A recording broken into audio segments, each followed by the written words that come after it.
Oke, Assalamualaikum warahmatullahi wabarakatuh. Selamat datang kembali di mata kuliah Matematika Finansial. Jadi pada kesempatan kali ini kita akan membahas bab lanjutannya ya di bab 2. Jadi kalau di bab 1 kemarin kita udah membahas mengenai interest rate, discount rate, sama cost of interest. Nah, maka ini adalah kelanjutannya nih. Ini sedikit berbeda sebenarnya, tapi kita akan tetap menggunakan konsep yang telah kita pelajari di bab 1 kemarin. Oke, kita buka langsung. Yang pertama kita akan mempelajari mengenai equation of value atau bahasa Indonesia adalah persamaan nilai di sini. Persamaan nilai itu menyatakan seperti ini ya. Kalau Anda punya uang sebesar K pada waktu ke 0, lalu di waktu ke T, ini uang Anda akan berkembang menjadi K dikalikan dengan 1 plus I pangkat T. Ini simple banget. Kenapa? Karena ini cuma single payment soalnya. Jadi cuma pembayaran tunggal nih, yaitu pembayaran sebesar K di waktu ke 0. Jadi kalau kita bawa ke sana, ini menggunakan konsep future value ya. Nah, jadi di sini kita nyatakan AKT ini sebagai K dikalikan dengan 1 plus I pangkat T, di mana K-nya itu adalah investasi awal, AKT ini adalah nilai akumulasinya pada waktu ke T, T itu menyatakan panjang atau periode investasinya, I menyatakan tingkat suku bunga efektif. Tolong dicatat, pada umumnya ini semua satuan kan dalam tahunan kan ya.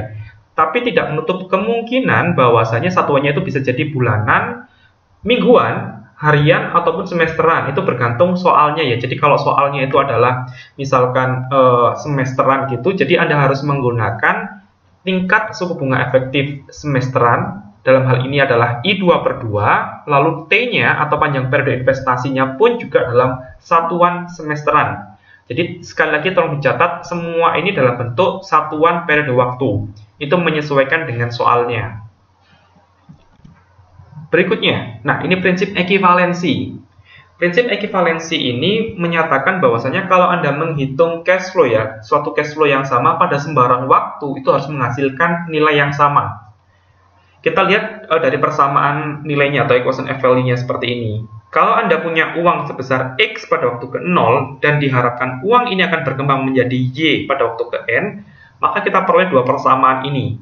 Ini persamaan yang gampang banget, udah Anda pelajari di bab 1 kemarin. Jadi kita bisa tuliskan Y sebagai X dikalikan dengan 1 plus I pangkat N. Ini berasosiasi dengan future value. Lalu kemudian, kalau misalkan diketahui Y-nya, Anda diminta menghitung X, Anda bisa gunakan persamaan kedua nih. Ini berkaitan dengan present value kan ya, yaitu X sama dengan Y pangkat 1 plus I pangkat negatif N. Nah, ini misalkan kita pilih sembarang waktu T gitu kan ya. Jadi waktu T ini, di mana T-nya ini antara 0 sampai N. Sekali lagi catat, uang Anda adalah sebesar X pada waktu ke 0 dan menjadi sebesar Y pada waktu ke N. Nah, seandainya Anda ingin menghitung berapa sih nilai uang ini pada waktu ke T, ini bisa kita gunakan persamaan berikut ini nih.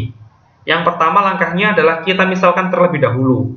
Seandainya pada waktu ke T, uang ini akan menjadi Z, maka kita dapatkan persamaan pertama seperti ini. Z adalah X dikalikan dengan 1 plus I pangkat T.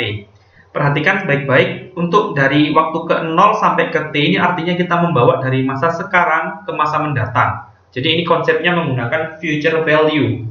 Sehingga ini menggunakan konsep future value, ini kita pakai fungsi akumulasinya ya, 1 plus I pangkat T. Yang berikutnya, kalau misalkan dari Y, ini Y di waktu ke N kita bawa ke waktu ke T, maka ini menjadi Z sama dengan Y dikalikan dengan 1 plus I pangkat minus. Pangkatnya negatif di sini. Negatif N minus T. Kenapa pangkatnya negatif? Sekali lagi karena ini kita bawa ke present value soalnya. Dari masa yang akan datang kita bawa ke masa sekarang. Terus pangkatnya ini N minus T, ini menunjukkan jarak di antara kedua ini ya. Jaraknya di antara ini adalah N minus T tahun atau N minus T periode misalkan. Oke, jadi berdasarkan prinsip ekivalensi ini, kita dapat menyatakan persamaan nilai dengan menggunakan pembanding waktu yang sama. Jadi kalau Anda menyatakan di sini, ini gunakan T yang sama.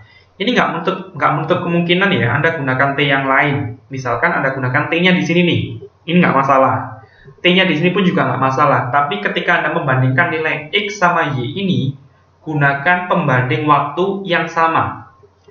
Oke. Jadi ini kata kuncinya adalah yang pertama Anda harus mendapatkan waktu yang sama atau tanggal yang sama nih untuk menuliskan persamaan nilainya. Yang kedua, Anda dapat menggunakan sembarang waktu. Udah saya jelaskan tadi ya, T-nya dapat dipilih di sini, maupun di sini, maupun di sini bebas. Yang pasti harus sama waktunya.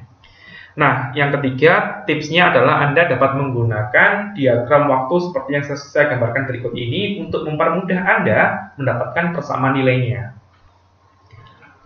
Oke, kita lihat contoh soal. Yang pertama terlebih dahulu. Jadi ini misalkan deposit dibuat saat ini dan deposit kedua ini 2 tahun dari sekarang. Jadi ini yang bagian pertama saya gambarkan di bagian bawah. Ini deposit ya. Deposit ini artinya adalah Anda menyerahkan uang Anda. Misalkan saya notasikan dengan T. Ini depositnya sebesar K. Deposit sebesar K pada saat ini. Dan deposit sebesar 2K. Kenapa 2K? Karena ini 2 kali lebih besar dari yang pertama, 2K pada waktu ke tahun kedua. Nah, sebagai imbal hasilnya, karena ini udah deposit kan ya, Anda menyerahkan uang Anda sebesar K pada waktu ke-0 dan 2K pada waktu kedua, Anda mendapatkan uang 1.000 nih. 1.000 pada tahun pertama dan 2.000 pada tahun kelima. Jadi catat, yang bagian sini ini menunjukkan cash outflow kan ya. Ini outflow. Kenapa disebut outflow? Karena ini Anda keluarkan uang Anda. Anda bayar K dan Anda bayar 2K. Terus yang 1.000 dan bagian 2.000 ini menunjukkan cash inflow. Kenapa disebut inflow? Karena ini adalah uang yang akan Anda dapatkan nantinya. Nah, pertanyaannya, jika diberikan interest rate-nya atau suku bunga efektifnya adalah 5% per tahun, berapakah nilai K-nya? Atau ini kan amount of initial deposit kan ya, berapakah nilai K-nya di sini? Nah, ini kita bentuk persamaan nilainya nih. Ingat kalau misalkan dalam investasi seperti ini, maka Anda berharap bahwasanya PV-nya ya, dalam bentuk PV inflow itu sama dengan PV-nya outflow. Ini nggak harus PV di masa sekarang, bisa jadi Anda juga menuliskan bahwasanya mungkin future value-nya inflow itu sama dengan future value-nya outflow, nggak masalah juga. Tapi yang pasti adalah kita tuliskan bahwasanya cash inflow itu sama dengan cash outflow-nya. Kalau kita menuliskan persamaan nilai ya, jadi jumlah uang yang masuk sama dengan jumlah uang yang keluar. Yang bagian sebelah kiri persamaan ini menunjukkan uang yang keluar Anda, ini cash outflow, yang sebelah kanan menunjukkan uang masuk ya. Nah, seluruh perhitungan ini, standpoint-nya atau titik perhitungannya itu adalah saya menggunakan waktu ke 0. Jadi ini saya pakainya waktu di sini nih, di waktu ke 0. Dengan demikian artinya adalah seluruh cash flow-nya itu bawa di waktu ke 0. Ini kalau K di waktu ke 0 kan ya, karena dibuat di waktu ke 0 dia tetap menjadi K di sini nih. Dia tetap K. Terus 2K ini kan dibikin di waktu kedua kan ya. Karena di waktu kedua terus kita bawa ke waktu ke 0, maka dia dikalikan dengan V kuadrat. Ingat, ini adalah konsep present value, dibawa ke waktu ke 0 ya. Lalu yang berikutnya, ini yang sebelah kanan adalah bagian cash inflow-nya. 1.000 dibikin di waktu ke 1 nih, kita bawa ke waktu ke 0, maka dikalikan dengan V pangkat 1. Lalu 2.000 karena dibikin di waktu ke 5, ini kita kalikan dengan V pangkat 5 di sini. Oke, tinggal kita masukkan aja. V itu adalah 1 plus I pangkat minus gitu kan ya, pangkat minus 1. Maka ini kalau V2 adalah 1,05 pangkat minus 2. Ini V adalah 1,05 pangkat minus 1. V pangkat 5 adalah 1,05 pangkat minus 5. Tinggal kita masukkan seluruh nilainya aja, maka kita peroleh K-nya itu adalah 895,3019. Tolong catat baik-baik,